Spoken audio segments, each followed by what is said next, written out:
12 games in a row versus Han Sama. Red side, blue side, does not matter. Nobody is letting Han Sama get that, and the Draven pairs with it nicely. Exactly. They do not want Hans piloting either one of those marksman picks. Over on the other side, G2 is going to take the Xayah out of the pool, as well as that incredibly popular Orianna that has proven so powerful in so many mid lane matchups so far. How confident are you guys feeling on FPI's champion pool? Because while you are banning out a lot of these power picks in the bot side of the map, it does mean that that pool is getting smaller. With Kaisa now being one of the highest priority champions potentially up and available, are you guys still feeling confident in his ability to go up against a player like Hans? FBI, even though he didn't use a tremendous amount of AD carries, actually feels really confident on a wide array. So I think they will be able to find something for him, no problem, even with 4 right now AD carry bans, and Kaisa kind of being left up dangling. It's Kaisa and Azir right now, dangling over everyone.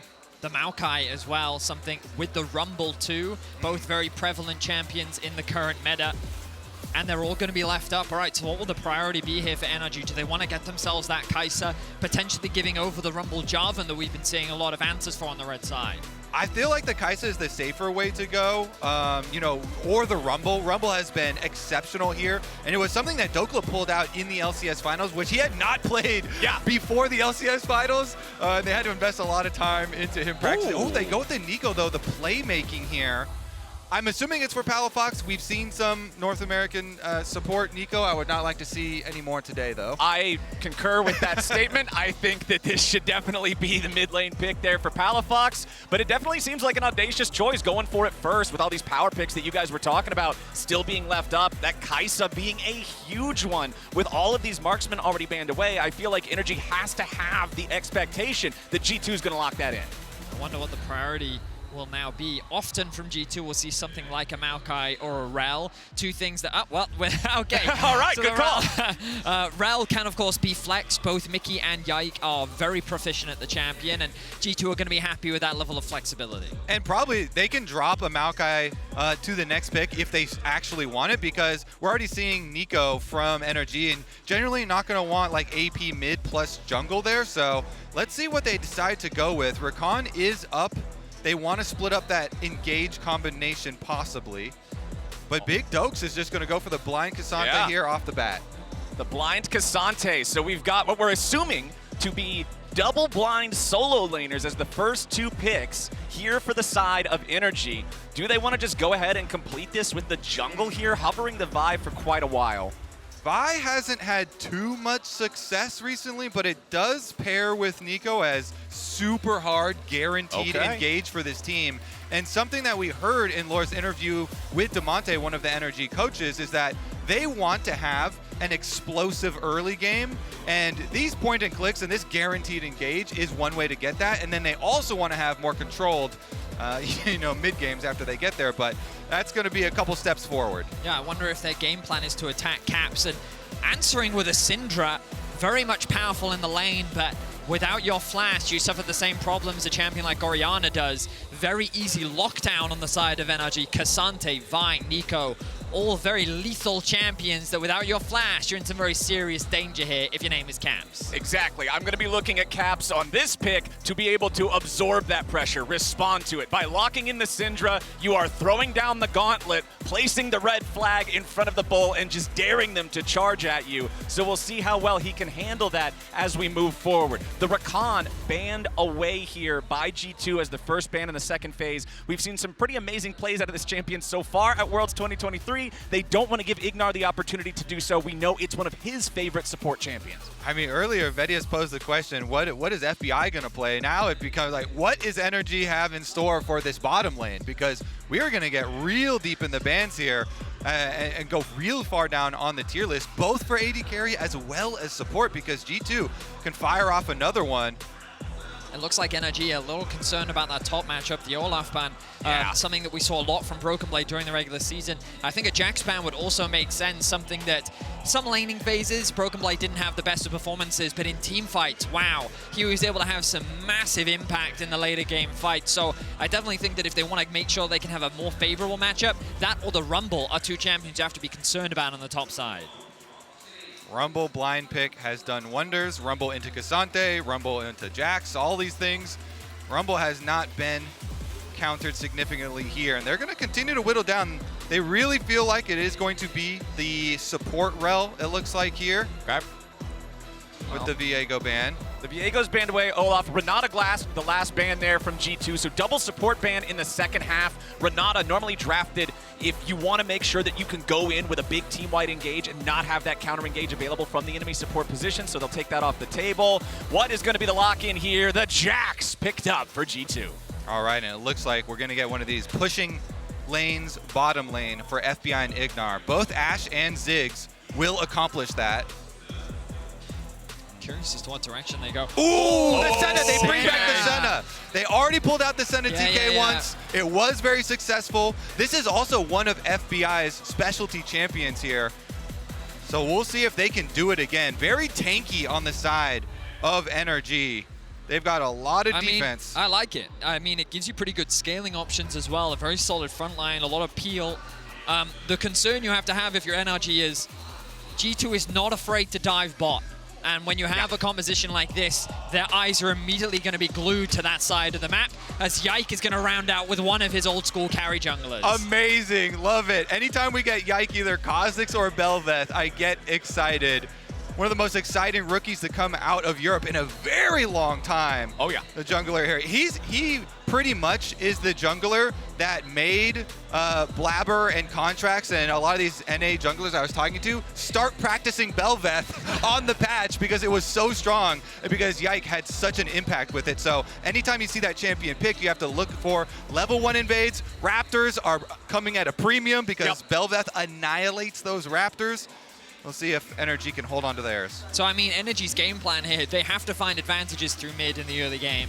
That is the lane where I think they have a lot of power to look for attacks, especially if you're able to burn that Syndra flash early. Repeated plays in that mid can open up the map a lot more to especially make it harder for Caps to get priority and look for these dives bot, which again is where I think you need to keep your eyes on G2. They're going to be looking for invades. They're going to be looking to use their push to set up Yike, to steal away camps and make life miserable for Contractz.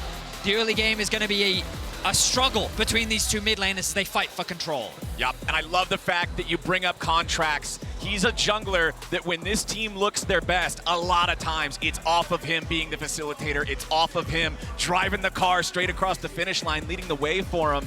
He's a jungler who has been through some highs and some lows, and now that he's back here on the world stage on the North American #1 seed team, I've got high expectations for him again. Great point. It has been 6 years in the making since Contractz was on the world stage with Cloud9, working so hard to get back here, and he's had to go through a long and arduous journey to get here, dipping all the way down into the Academy League, working his way back up onto the world stage. And NRG, he's one in a long line of the underdogs here on this lineup. 2017 was Contract's last Worlds. And it's crazy to think that 2018 was Caps' debut to the World Championship. And since then, he's kind of grown into an incredible mid laner. Actually, no, what am I talking about? Even 2017, I think Caps was actually when he introduced alongside Fnatic, along with that reckless roster. Crazy the trajectories that some of these players have had as Caps has kind of grown to be. Caps kind of stayed on the world stage. Yeah, he did. I mean, Contractz dipped back down. Very different journeys, right? Yeah. And it's a great opportunity for so many of these NRG players to go against many of the big names that Europe has to offer.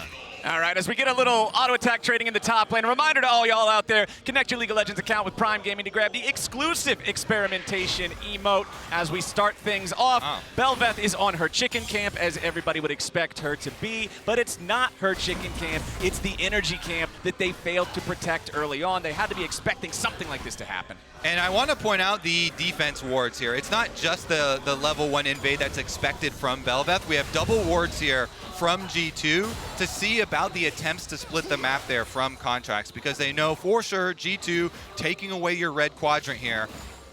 And as well, you look at Caps already trying to get some control in the mid lane so that he can immediately offer support to his jungler should there be any danger here. That is a full bot side clear coming out from Yike. He will be spotted out on this ward. Ward showing up there means that Yike has to fall back a little bit. FBI and Ignar do want to contest this. Smite cooldown not quite available here for Yike as he takes a little damage from FBI. Mickey and Hansama stepping forward past the enemy tier 1 turret. Yike can secure the large golem, pick up the last little bit here. And FBI's only level 1 still. He's being zoned away from those minions underneath the tower. Contractz now making his way down, but the damage has already been done. A lot of experience being lost here for the NRG bot lane. Yeah, and a lot of CS as well. Ignar did not pick up many of that CS at the tower there, so Contractz is kind of forced into a bad spot here. Has to make something happen. Oh, there we go. The flash out of Caps, nice and early. This is what we talked about back when the pick was locked in, Vedius. You said whenever the flash is down, that's when the danger's on. All right, I want to go see if Yike is going to try and meet Contractz, because they know Contractz has no camps on his side of the map up. He has to be counter-jungling your chickens at the moment. Here comes Yike. Remember, Caps has no flash. All right, Yike jumps in, finds the knock-up. Contractz immediately flashing away, respecting the Bel'Veth here. Palafox leads his clone out first, but with Yike having control over this 1v1, and you can see Broken Blade also pathing down from top side. Dhokla is stuck underneath his turret, so the Jax is able to move, and NRG have to disengage. Didn't mean to draw on the screen there, but yes, Jax was in fact roaming from top side, and it's something that you'll see a lot from G2, but also something you need to see when playing around a Bel'Veth, right? You have to make sure that you have control to offer assistance every time she's looking for these invades, and Contractz looking for whatever he can, should be able to secure this Grom. I don't know if the pings have actually come down from G2, but Miky will spot him. They are concerned about that dive.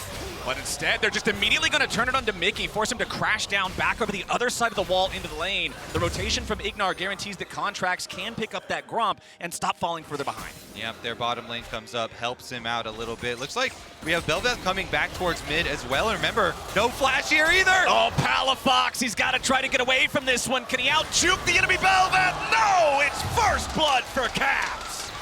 Nice pickup from G2. Palafox is just trying to push that wave underneath the tower, but Yike sees an opportunity, and now he's found Contractz. Oh, Contractz walking back into that brush, immediately thinks better of it, as Yike was just waiting for him. Falls back into the river now. You can see Miky still with only a 200 HP down here in the bottom lane. Has Hex Flash, but the real Flash not available. Doesn't look like we're going to get too much more fighting out of this, but getting the first blood on the Syndra back in the mid lane, real big for G2. Now again, you look at the minimap and you see Yike now here to cover this back and forth coming in from laners and jungler. Laners get pushed to help with their jungler setup on the invade, and then when those lanes need clearing, Yike is there to offer that assistance, making sure that wave gets underneath the tower so that Hans and Miky can have a safe base. So far this early game going the way in which G2 want. The good news for NRG, not a significant difference in the gold so far. Yeah, let's see about Ignar though. Ignar, 150 HP left, trying to walk it off. Thick skin keeps him alive. FBI looking to put the damage into Hans Sama. Miky now the one, soaking the damage, and FBI blasts some energy on the board. Ignar's a tanky boy on the Tahm Kench. He can go face check that brush. They bait him in and get the extra kill here onto Miky. He did flash away because he was worried about the Q from Miky, but they'll be happy to take that one. And Contractz has been able to kind of stabilize his jungle. Really the payment was that extra kill.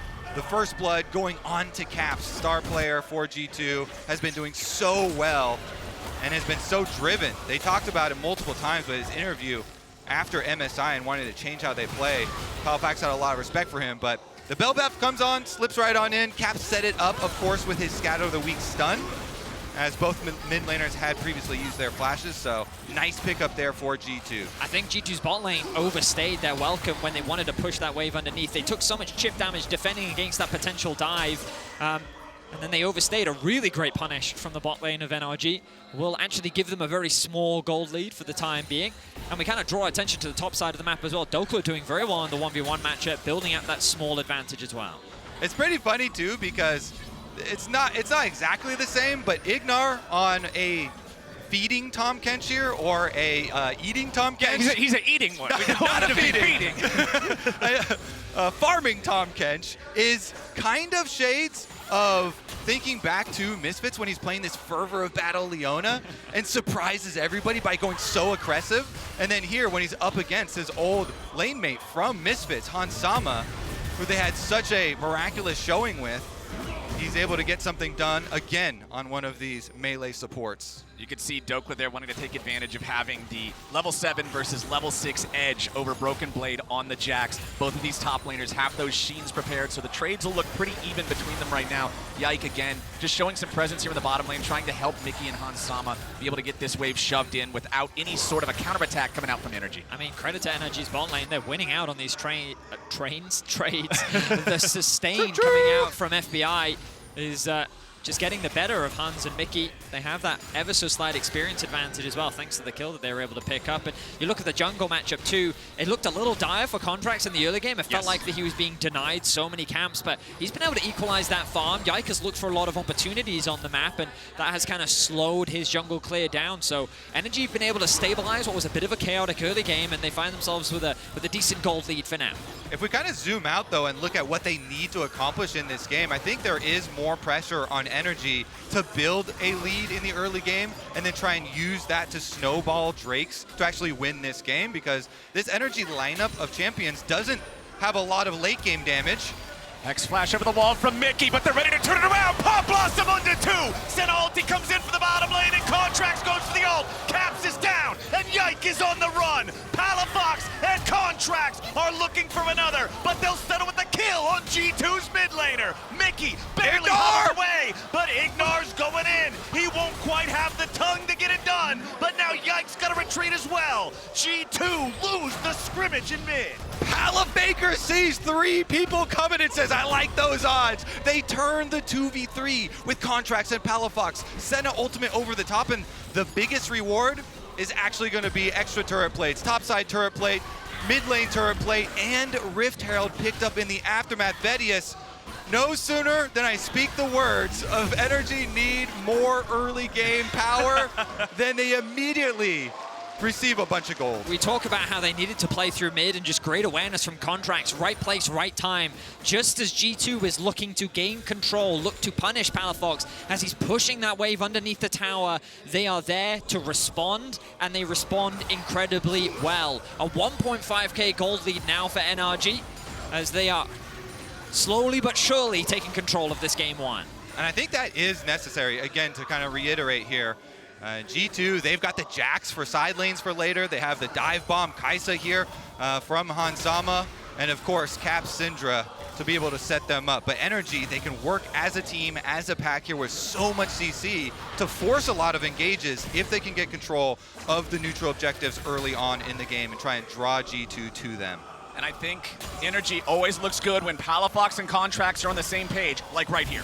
Yeah, Palafox, he walks down, they see the 3v2. Senna ultimate was beautiful, right over the top. And Contractz went for the Q onto Yike and then ultimate overthrew both of them. So he's able to get over onto Caps, focusing him down, picking up that kill, and Miky does indeed live through that one. I mean, again, great start for NRG. Love the way in which they played around mid lane, and we did talk about in draft how this mid lane struggle is where we're going to see it from both sides. Yeah. Having that control gives you the ability to start moving to sides and having more impact on the map. And once again, G2 return. Miky level 5, Yike level 7. All right, Palafox just playing very far back, very respectfully.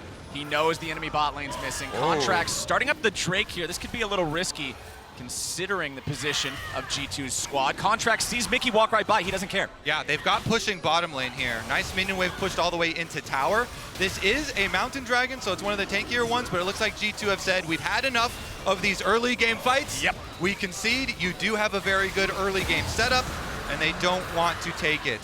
So, NRG, they accomplish it. Rift Herald picked up, into Dragon picked up, and they actually immediately used the Rift Herald again bottom side to really snowball this bottom lane, and this Senna pick super early on. The timing is great as well. Miky just threw in a recall to get back to base. His hasn't quite hit level 6 yet, and now they're ballooning this gold lead to about 2k. Again, slowly but surely, NRG are building lead after lead, and it's great to see.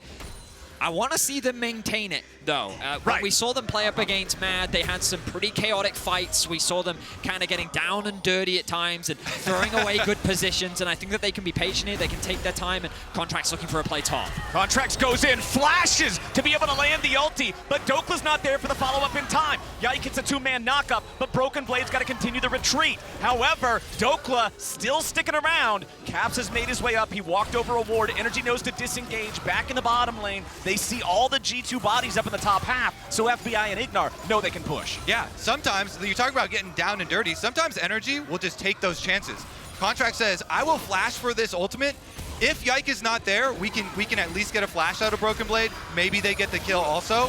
If he is there, they have to back off, though. A TP's coming in from both sides now. Ignar using the Devour, keeping his AD carry safe, spits him back out now. Palafox looking for the knock-up, only finds the Pop Blossom onto Cap. Mickey's still trying to walk away. A lot of damage on both supports, but Mickey's the first to fall. Another TP ready to reinforce the G2 lines, but Broken Blade is already there too late. He gets slowed down by the tongue lash as Palafox waits over the wall, and the play goes no further as Big Dokes picks up some plates in the top lane. The response from NRG every single time to G2's aggression is perfect. They match the TPs. Ignar buys so much time by using the consume to keep his AD carry alive. Mickey gets separated from his AD carry.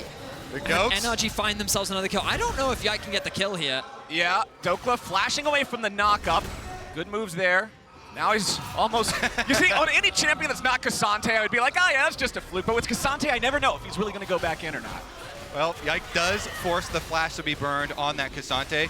Dhokla, though, does have his teleport ready, so no problem for him. He can teleport right back to that top wave. Meanwhile, bottom side, Broken Blade gets a turret plate of his own. And again, remember, the Jax for later. G2 do have quite a few scaling options available to them. Possible side lane play there. FBI getting stunned up here. They're going to chain see him down, and Caps gets the second kill of the game for G2. I was not expecting FBI to die there. I really thought he would be fine. What a play and a setup from G2. They find themselves a pick, but now NRG looking for the same bot lane. Oh, Broken Blade walking into the brush. Contractz is ready to go. Dhokla follows it up, and the helicopter crash lands. Contractz gets the fourth kill of the game there for NRG. Contractz is always such a proactive jungler, looking to make these plays, looking to force them.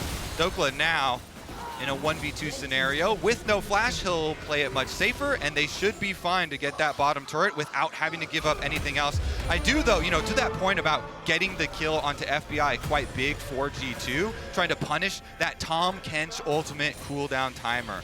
Really trying to keep track of that, of how well Ignar is going to be able to keep him safe, because when that is down, that is going to be a huge amount of protection. And you look at that, he's definitely quite a rich boy. So, yeah. During this one, no ultimate means no life for FBI. And I mean, this pick is straightforward. Broken Blade, he doesn't respect where they could be on the map. He wants to get a bit of vision down, and he gets chain CC. Nicely done by NRG. And now they're looking for Hans Summer. Han's in some trouble as the Vault Breaker connects, and Palafox pummels them. NRG find the enemy AD carry for the first time this game. Oh yeah, Hans Summer doesn't flash the Q, and so that's just enough of CC, enough of a little bump there to allow Palafox to hit the follow-up snare off of Contractz. Contractz has been on a warpath here.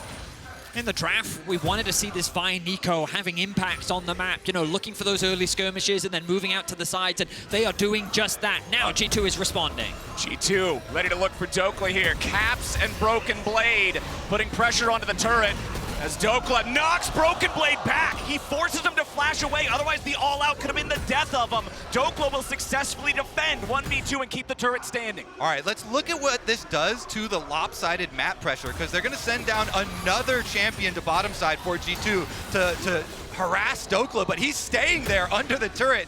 Meanwhile, the rest of NRG, teleport comes through. They actually want to go for a counter gank. All right, they want to bring somebody in to make something happen here. Palafox, he finds the knock-up onto the enemy jungler, dealing an 100-0 Yike. The Bel'Veth only stays alive long enough to die to Contractz as Caps wants to run away, and Ignar's ready for the chase. He lands the first tongue lash, and he's ready to get those stacks. Contractz comes in, Caps falls down, FBI gets paid. NRG get 2. What did NRG eat for breakfast today? Because they are locked in and they are catching G2 off guard across the map.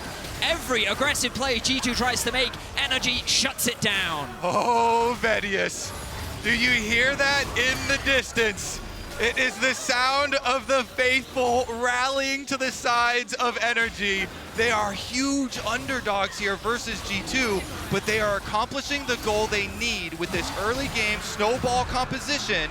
The Senna doing wonders for them, and Contractz on this Vi starting out so many plays.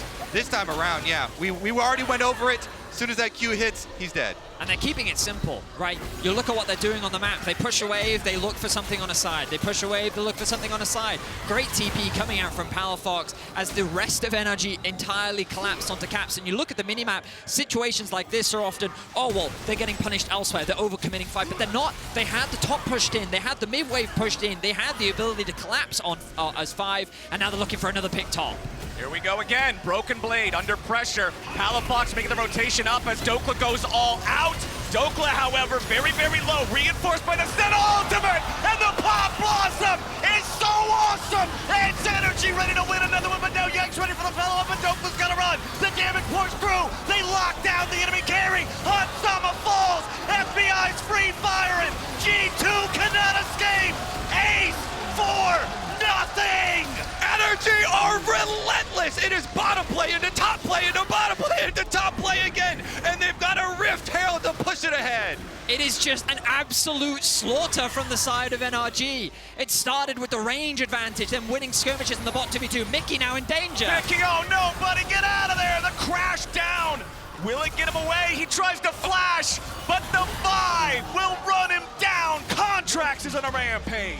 Cease and desist, my friend. What are we witnessing right now? NRG coming out, firing on all cylinders here. They had the interviews, so many interviews before this match, so much respect for G2, and they knew that they really had to come in and focus on a game plan, and that was early game lead, and then collectively snowballing ahead as we look at this fight again. Man, the re-engage from Palafox is just giant, and these Senna ultimates, Vedius, keep on adding so much effective HP. The damage plus the big shield comes through. Dhokla lives the whole time. Ignar eats him up just so he can get right back in there. Oh yeah. And finish off the extra kills. And then, as you know as well, there's a Vi ultimate coming here. NRG just always seem to be 5 faster. It feels like that they're always collapsing first. They find another pick on the Mickey. He now finds himself with 5 deaths as NRG are sieging onto the mid tier 2. We're not even at 20 minutes yet, and NRG are knocking on the doors of G2's base. NRG have always been at their best when they are snowballing games, when they get the early lead. Really, really. The big improvements, I have to say, are more in the control of the snowball. And the arena echoes. I love it. What's wrong? Man, I am so impressed this game with Palafox's ultimates. I don't think we've seen a single non-impactful Pop Blossom so far. This Neeko presence has been awesome to see. Every player on NRG is just, they don't miss. Every player on NRG right now cannot make a mistake. Contractz interrupting Mickey's crash down there. Later on, finding him with the ultimate as well. That's your MVP, Vedius. That is our MVP. Thank you for highlighting. I mean, G2 seems scattered. They've been getting caught out multiple times on side lanes. It feels like, I mentioned it earlier, NRG, while they always feel like a 5, G2, 1, 2, it is just pick after pick after pick, and G2 are always slow to respond to the play. The way in which NRG shut down some of those mid lane attempts from Yike and Mickey have been able to snowball off the back of that so effectively. 2 dragons up, a minute until the next dragon. We've seen G2 in these positions before, will be my only caveat to you, gentlemen. All right, both Weibo and D+ were able to get massive gold advantages. Admittedly, it was G2's own undoing, where they would throw at Baron. But now with the Baron alive, this is going to be the big test for NRG. Can they secure this cleanly without G2 being a nuisance? Exactly. This Baron pit has proved a thorn in the side of G2 in their World's Quest so far, but will NRG make the same mistakes? 21 minutes into the game, they're up 10,000 gold. That is a massive lead for the LCS's #1 seed. Yeah, and Damonte specifically used the word methodical when talking about what improvements NRG needed to make to their late game, to their snowballing game. Now is when you have to implement that. Because you set it up for the big throw, Vedius. Objective bounties are on the table. That is definitely possible. But Dragon should be a much easier take for them. If you're going to be methodical about it and constantly remind them in-game, then you would want to switch down to this Dragon first, pick it up on timer, because you should theoretically be able to accelerate this timer and pick up Dragon Soul as quickly as possible. I mean, they're keeping it clean, right? They've got the top lane pushed in, they made sure to push in mid before moving into the river, and they're keeping bot pushed with the Ksante hovering in the enemy jungle to just keep that Those are the control shortest up. arrows I've ever seen. Yeah, I mean, there was just, to illustrate a point, Kobe. My point was illustrated. NRG playing the clean, easy League of Legends right now, taking the simple objectives and they're not taking any risks. Now what you want to do is move your vision deeper into that top side of the map. In an ideal world, if you could take down that tier 2 in mid lane, it would allow you some very deep vision, but resets need to come through, money needs to be spent, wards need to be replenished, and this is G2's window for a bit of breathing room to maybe look for an opportunity or set up for a potential trap. I would also mention at least you've gotten your 2-item power spike for Hans Sama. Hans Sama, who has been so big for G2 here, and once the Rage Blade comes in, then you've got a lot of single target damage with your plasma stacks, and then once you get your Nashers as well, the pick really takes off.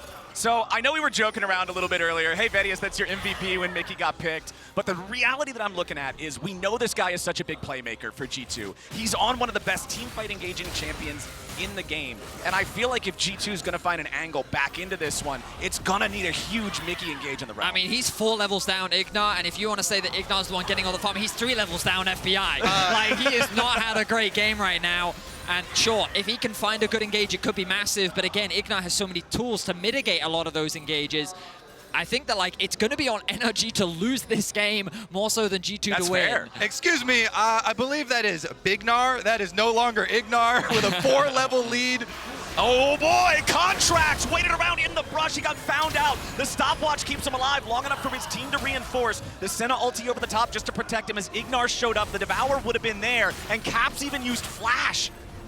They really committed to that play. The stopwatch usage saved his life. And again, we talk about small mistakes. Contractz not realizing that he's sitting on a ward. If he'd lost his life, that could have been a window for G2 to force the Baron. Fortunately for him, he gets away with his life, and NRG hold on to the control. Yep, those reasons are exactly why Caps decided Flash is worthy there. Because there's also a big bounty on Contract's head. That is the biggest bounty in the game right now because he has been so good with this Vi, and they really do need to take it back. Step by step, be methodical, clear out the vision first. Oh, okay, they're just gonna start the Baron. All right, they're ready to start going. Keep your eyes on Yike, keep your eyes on Contractz. NRG. Who's gonna keep him out? Baron, and they got it down to half HP. G2 on the approach, Contractz over the back wall, Palafox! 3-man pop lost him, but nobody ain't died yet. The first one down, Hans Sama, and G2's on the run. Broken Blade tries to go back over the wall, but FBI's already on a killing spree, and Contractz is gonna be backed up. The helicopter won't save him. Dhokla's unstoppable, and G2 are crushed. And NRG can go right back to the Baron. They don't drop anyone in the turn. Beautiful, methodical stuff from the LCS #1 seed. And you were nervous for a second. Oh, there. yeah. You were worried that they were throwing that Baron, but that turn from NRG was clean. Yike still alive. Surely they won't give him access to the pit. Yike is close. Ignar goes up the wall, exhaust onto the Bel'Veth. Palafox surviving the unleashed power thanks to the stasis. Yike still being scared away by Contractz. He goes back in with a ball breaker. The Bel'Veth getting absolutely slammed in the 1v1 fight. Contractz is not in the pit. Yike might be able to go over the wall. The Baron's still at 2 SP. His Caps is going to be taken very low, but Yike ain't back in the pit now either as the Baron's finally going to be secured by Contractz. Broken Blade shows up. He decides to re-engage back over the wall versus Ignar. NRG on the retreat as G2 continues moving forward as 5, but their health bars are low. NRG with the full retreat. Baron in their pockets. It was a little scrappy, but they did everything correctly. They did everything in their power to keep Yike out of the pit, and they're able to secure the smite. This is a look at the engage again. Beautiful combination from the mid-jungle once again from NRG. Hans Sama is eliminated from the fight. Broken Blade is forced to flash away, and it's just clean up from NRG. Exquisite turn, secures them a Baron, and it's likely going to secure them game 1 of this series. Palafox and Contractz were such a big story, such big components of NRG wins throughout the summer split. I have to say though, this Senna pick is doing wonders for them. Yeah. An FBI classic here, absolutely in love with it. Let's see if they can finish it out cleanly, though. Dragon will be up in 25 seconds, and with the Baron buff, it is very easy to be methodical Flowers and push out all your waves. I like your comment on the Senna pick, because I believe, going back to draft, it's only been played so far twice in the tournament. And one was FBI himself. Yeah, and Senna Tahm Kench is such a different laning experience compared to the standard marksman and support. If you're not used to playing against it, if it's not fresh in your mind, it's easy to be caught off guard against the strengths of what this does, and NRG are taking full advantage. That's the Hex Soul right there if NRG secures this, and the enemy jungler is in the top half of the map. G2 are recognizing they cannot contest this. It's Hex Soul for NRG. I mean, at this point, gentlemen, it feels like the G2 are just buying time to talk more about what they're going to do in Game 2, because I feel like that they're out of options. The Baron was their best play to turn things around, and that's all gone. NRG now setting up a 1-4. They have Dhokla pushing in mid. 4 members using their range. FBI just chipping away at the health bars of G2, and they're limited in their ways to stop it. The range is so powerful. Gonna be stunned up now by Caps, but Palafox ready to turn it around. Ulti over the top. Miky gonna be taken low, but he ain't killed yet. Finally dropped. Contractz goes godlike. Hans is ready to jump in, and Caps kills Palafox. It is a 1-for-1 trade saw 4 with the more valuable player dying on NRG's side, but the time that they bought is going to get them into the base. First inhibitor turret, first inhibitor, both down. G2 just going for a Hail Mary play, trying to get anything that they can to slow NRG down, even slightly, but it will not. An inhibitor is secured at the cost of their mid laner's life. And that is actually very reassuring to me. Even though people may think, you know, the Baron getting a little messy, this dive getting a little messy, I really feel like NRG have to keep up this pace with the lead that they have in order to actually destroy the Nexus and win the game. You can't afford to get lackadaisical here. You have to keep pushing forward. Yeah. You don't want to let G2 catch back up in this game, and so they force it on in. And Palafox, he does end up going down for the kill, but they also get the tower and the inhibitor here. I mean, I love what I'm seeing from Palafox right now. Every team fight, it is not about peeling, it is not about trying to just find a pick. He is going in. He is looking constantly for 3-man, 4-man ultimates. He wants to make a highlight reel for himself, and that level of confidence is exactly what North America wants to see from their mid laner. The best defense is a good offense, Vedius, I heard once. I mean, the best offense is a good offense, and this man is like, I've got everything I need to go full offense in this game. Palafox is peeling them before they even need to be peeled. That's what's happening. All right, here we go. They're going to congregate around topside here. Bit of a 4-1 split push for NRG. Dhokla again trying to keep that mid wave pushed up while the rest of them harass top tower. Palafox sending in the clone there to just try to scare him off a little bit. The poke from FBI onto the turret, slowly whittling it away. The minion wave finally gets cleared out while Dhokla continues applying the pressure back in mid. Super minions are naturally going to push up that bot lane here as well. No Baron for another minute and 45. But once that's up, you know that NRG have full control over the map to move towards it as well. FBI and Ignar maintaining the pressure up here in the top lane. G2 are trapped inside the base. They know that if they lose one more big fight here, the game is done. They've got one last real chance as NRG continue their push. Vault Breaker going to be charged. Turret's not really low enough to hard send it just yet. They're going to keep getting these waves up, but without the Baron, it's pretty easy for G2 and Caps to clear those waves away. Instead, it's going to be Caps getting engaged on. He drops the stasis to stay alive. Massive counter engage coming out from Miky, but it will not matter. They're still going in. Yike barely surviving, getting away now with a stopwatch as NRG tries to regroup. Miky goes for a crash down, but he's only going to be brought down. Yike stays alive under the tier 3 turret as Broken Blade and Hans try to retreat. Contractz leads the charge, and Yike is finally dropped down. The tier 3 turret falls, and with a 5v2 advantage, this should be it. NRG are on their march to the Nexus turrets. All 5 players still alive. Han's gonna be knocked up into the air, taken down. They're all out, they're all in, and NRG are all about this game number 1. All 5 players standing tall as the Nexus will drop, and NRG will take game 1. Contractz, legendary on the Vi. Ignar, deathless on the Tahm Kench. Dhokla, deathless on the Ksante. What an immaculate snowball. They stated it before the game. They called their shot. They said, we have to get an early lead, and we have to snowball it. All right, for a little bit more on how that crazy game 1